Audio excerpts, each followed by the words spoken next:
नामदेव महाराजांची भेट झाली. नामदेव महाराज हे बालवयापासूनच भगवंताची भक्ती करणारे आहेत. नवे नवे भगवंताच्या भक्ती करतात ज्यांचं प्राकट्य झालं असे श्री आणि नामदेव महाराज आहेत. त्यांचं गाव आहे नरसी ब्राह्मणी, कराडाच्या जवळ कृष्णा नदीच्या तीरावर. आणि अशा पद्धतीनं ते नरसी ब्राह्मणी नावाचं गाव आहे. त्याला कोळे नरसिंहपूर असं सुद्धा त्यांनी म्हणतात. त्यांचे मूळ पुरुष नामदेव महाराजांचे यदुशेठ. आता आपल्या सगळ्याच संतांचे थोडे थोडे चरित्र पाहिजेत ना. यदुशेठ ते कापड विकण्याचा धंदा करत होते. शिंपी समाजाचे होते. रात्रंदिवस नामस्मरण पंढरीची वारी करत होते. यदुशेठला मुलगा झाला हरिशेठ. हरिशेठचा वंश पुढे त्यांनी वाढू लागला. त्यांच्या पोटी गोपाळ शेठ जन्माला आले. गोपाळ शेठला 2 मुलं झाले, गोविंद शेठ आणि रघुशेठ. रघुशेठचा त्यांनी महाराज बालवयातच मृत्यू झाला आणि गोविंद शेठांची परंपरा मात्र पुढे चालू राहिली. त्याच्यामध्ये नरहर शेठ आणि शिवजी शेठ असे दोघेजण मुलं गोविंद शेठला झाले. त्या नरहरी शेठला त्यांनी पुत्ररत्नाची प्राप्ती झाली. त्यांचं नाव आहे दामा शेठ. हे दामा शेठी लहानपणापासून भगवंताचे भक्त आहेत. त्यांच्या घरामध्येच पंढरपूरची वारी आहे. भगवंताचं चिंतन त्यांनी पांडुरंगाची भक्ती घरामध्ये चालत आलेली आहे. दामा शेठी अशा पद्धतीनं कापड व्यवसाय करत करत त्यांनी पंढरपुरापर्यंत जाऊन पोहोचले होते. त्यांना कल्याणी गावामध्ये त्यांनी बऱ्याच काळापर्यंत राहत होते. त्यांचं लग्न आणि गोनाई बरोबर त्यांनी झालं. त्यांना कन्यारत्नाची प्राप्ती झाली आऊबाई.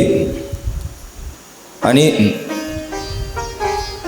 आणखी एक मुलगी झाली होती, तिचा मृत्यू झाला होता. उदास होते. पंढरपूरला वास्तव्य त्यांनी करण्याकरिता आले.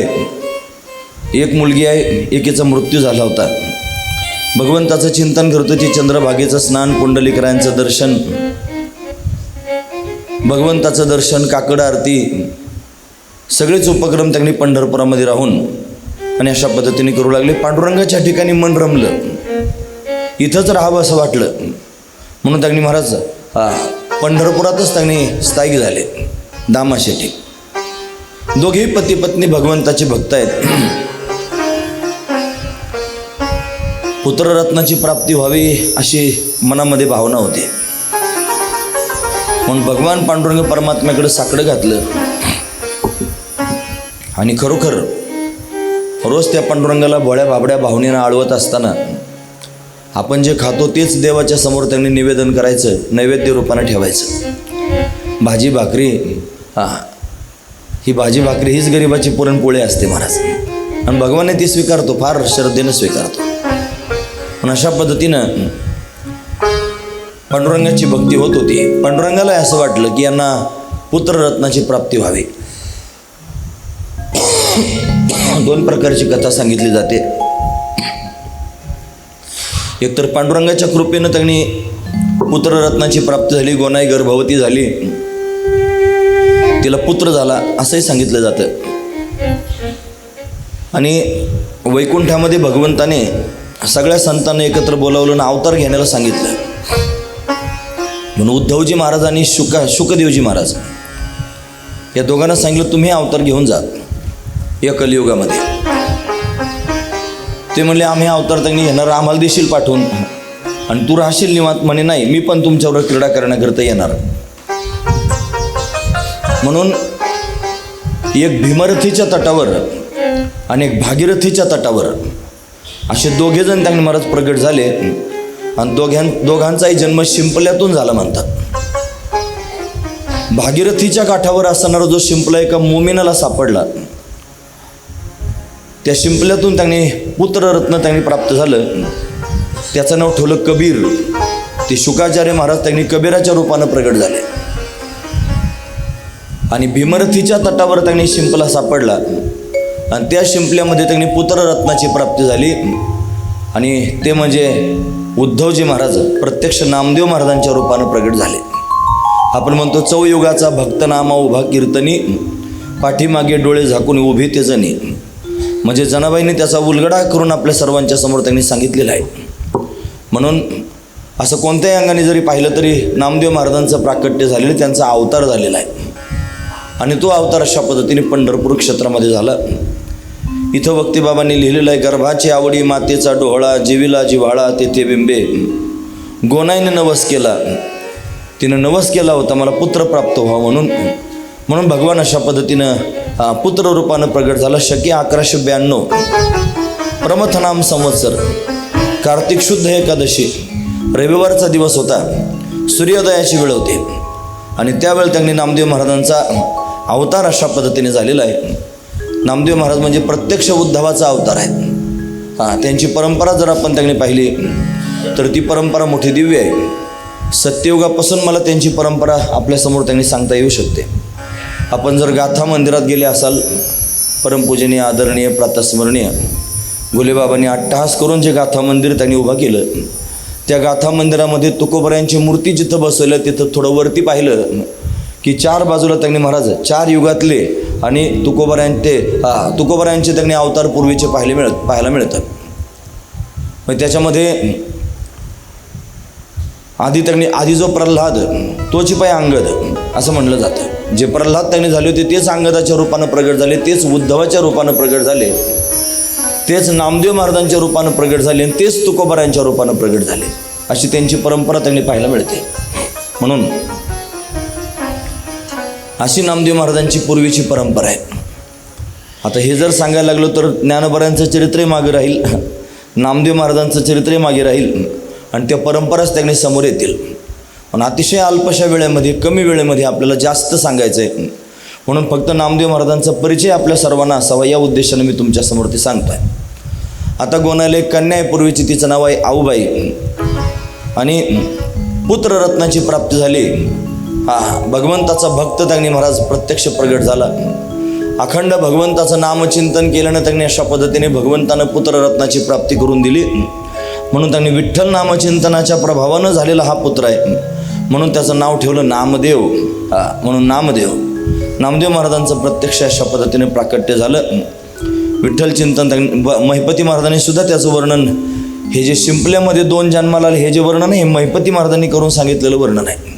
दोघेजण 2 ठिकाणी अशा पद्धतीने प्रत्यक्ष प्रगट झाले.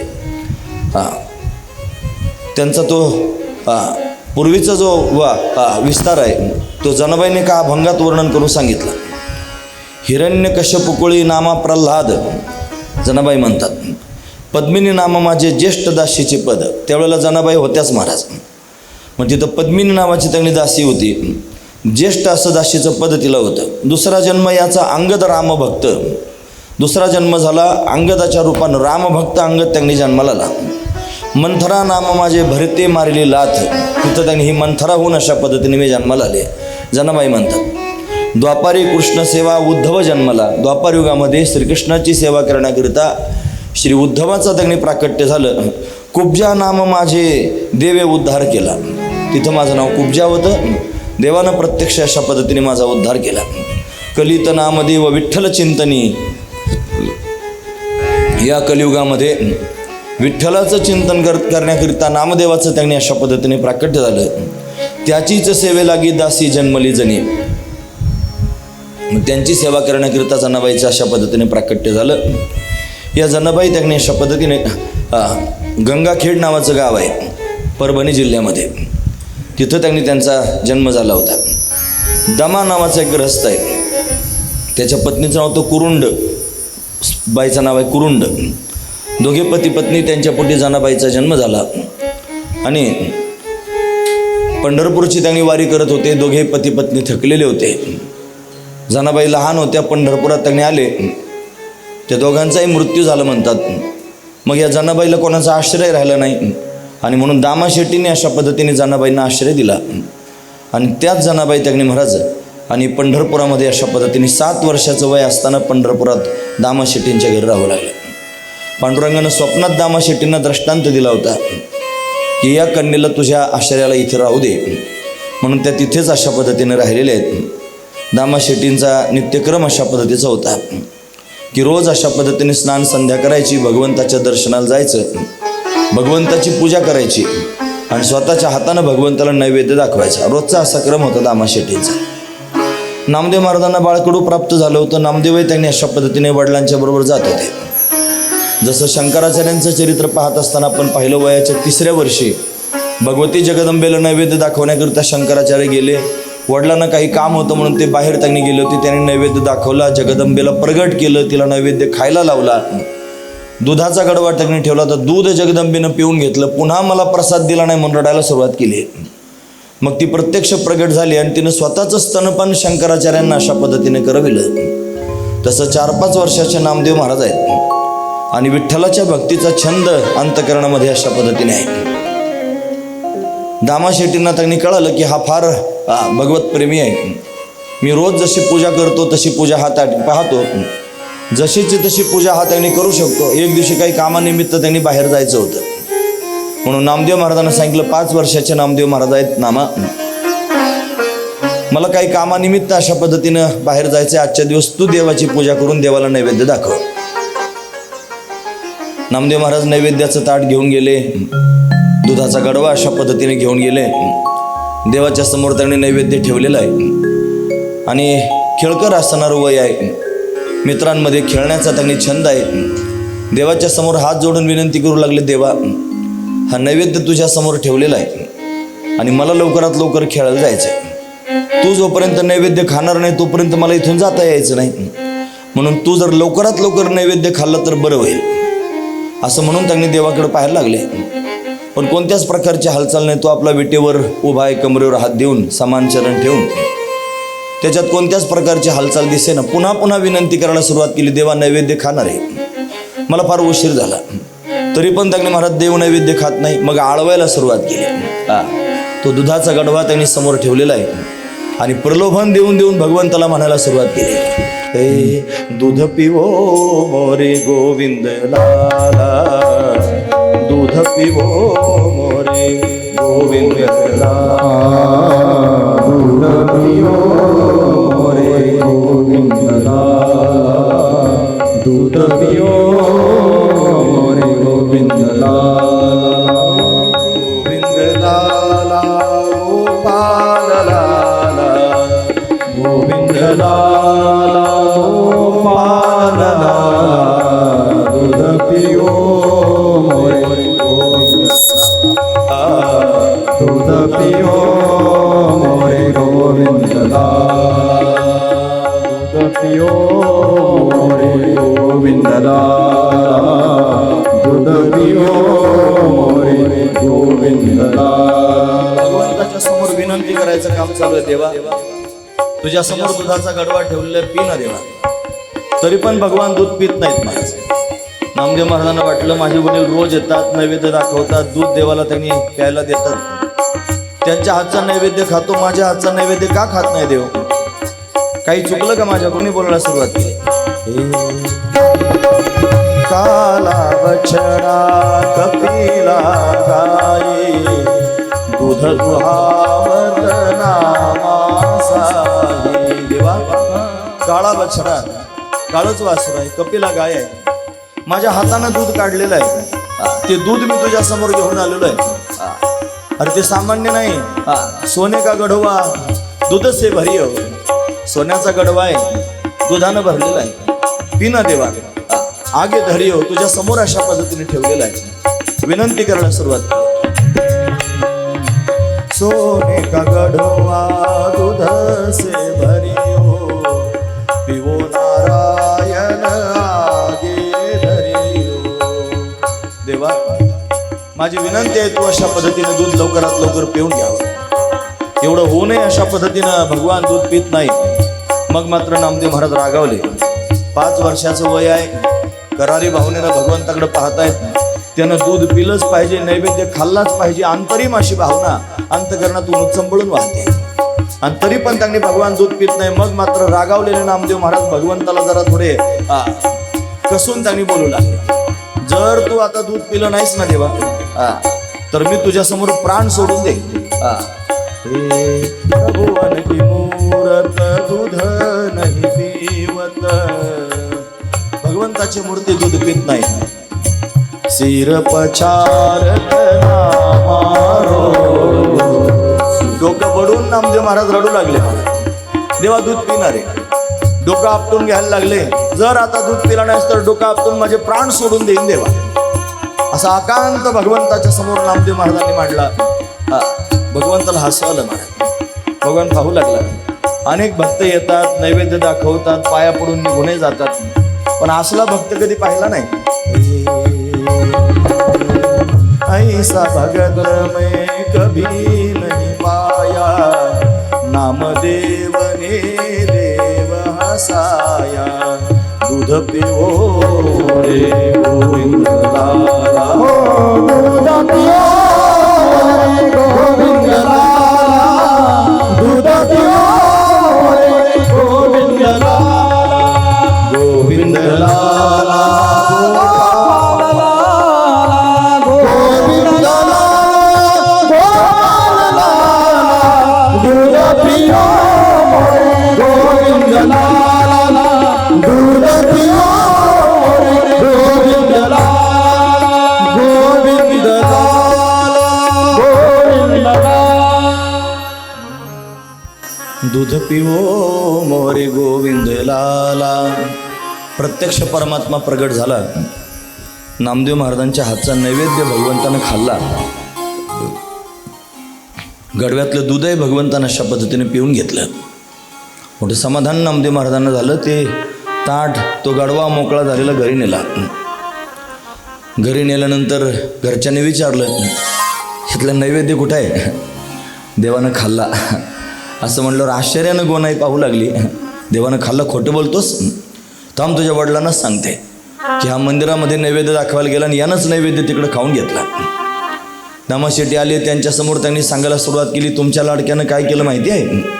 हा देवाला नैवेद्य दाखवण्याकरिता तुम्ही त्याला सांगितलं, हा घेऊन गेला, तिकडंच नैवेद्य खाऊन टाकला आणि दूधही यानंच पिऊन घेतलं. नामदेव महाराज काकुळती येऊन सांगत होते, नाही हो, मी पांडुरंगाच्या समोर फार विनंती केली, तोच प्रत्यक्ष प्रगट झाला आणि त्यानं नैवेद्य खाल्ला. असं मी एवढ्या 12 वर्षापासून मी त्याची उपासना करतो आहे आणि माझ्याच्यानं भगवंतानं कधी नैवेद्य खाल्लं नाही, तुझ्या हातानं लगेच नैवेद्य खाल्ला.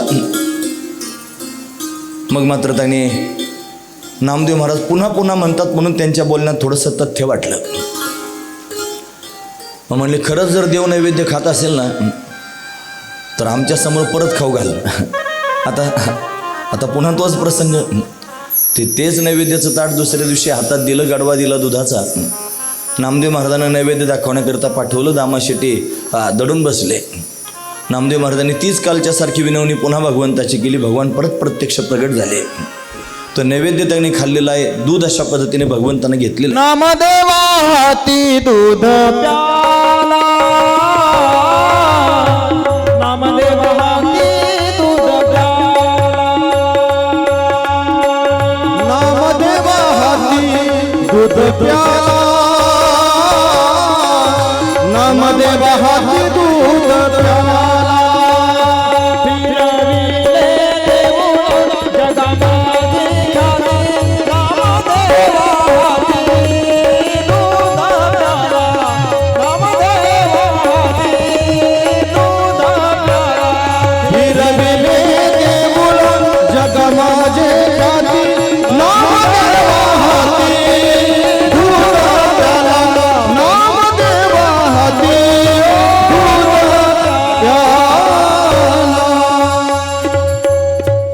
फिरविले देऊळ जगा माझी ख्याती, नामदेवा हाती दूध प्याला. देऊळ फिरवलं, जगामध्ये मोठी ख्याती झाली. नामदेवाच्या हातानं भगवान अशा पद्धतीने दूध पिला. दामाशेट्टीला मोठं आश्चर्य त्यांनी वाटलं. प्रत्यक्ष त्यांनी तो प्रसंग पाहिला. भगवंताच्या समोर दामाशेट्टी गेले. विनंती भगवंताची करू, देवा 12 वर्षे तुझ उपासी मारिले, आज जेवविले नामदेवे. 12 वर्षापासून मी तुझी उपासना करतोय, सेवा करतोय, पूजा करतो, तुला नैवेद्य दाखवतोय, पण तू नैवेद्य खातोस, तू त्यांनी खाऊ शकतोस अशी कल्पना सुद्धा कधी मनात आली नाही. मी फक्त नैवेद्य त्यांनी तुझ्यासमोर ठेवला आणि परत घरी घेऊन आलो. आज खऱ्या अर्थानं नामदेवानं तुला जीव घातलं. बघा, प्रमाण असंच आहे. 12 वर्ष तुझं उपाशी मारिले. हे देवा, 12 वर्ष तुला उपाशीच मारलं रे. आज जेवविले नामदेवे. आज खऱ्या अर्थानं नामदेवानं जीव घातलं. महत्त्वाची गोष्ट आहे. आपणही सगळे लोक देवाला नैवेद्य काय करतो? दाखवतो. हा शब्दच तसा आहे महाराज तो. सगळा स्वयंपाक तयार झाला की कोणीतरी लगेच म्हणतो चला देवाला नैवेद्य दाखवा. हा म्हणजे खरंच हा शब्दसुद्धा तसाच तयार केला आणि करतासुद्धा तसंच महाराज. सगळे पक्वानं तयार करायचे, पक्वानं ताटामध्ये भरायचे, देवाच्या समोर न्यायचे, देवासमोर ठेवायचे आणि देवाला दाखवायचे. देवाला म्हणायचे हे बघ हे तयार केलेलं आहे, आम्ही सगळे मिळून हे खाणार आहोत, तुला दाखवायला आणलं आहे. असं त्याला दाखवायचं आणि घेऊन यायचं महाराज. म्हणतात सुद्धा तसंच, देवाला नैवेद्य दाखवा. देवाला नैवेद्य दाखवला, देवाला नैवेद्य खाऊ घातला असं काय कोणी म्हणत नाही महाराज. पण दामा शेट्टींना मोठा पश्चाताप झाला, देवा अरे तू नैवेद्य खातोस, तू त्यांनी जेवण करतोस, अशी भावना सुद्धा मनात कधी त्यांनी आली नाही. 12 वर्ष तुझी उपासना करतोय आणि छोट्याशा नामदेवानं तुला अशा पद्धतीने जीव घातलाय. असे बरेचसे प्रसंग नामदेव महाराजांच्या चरित्रामध्ये आहेत.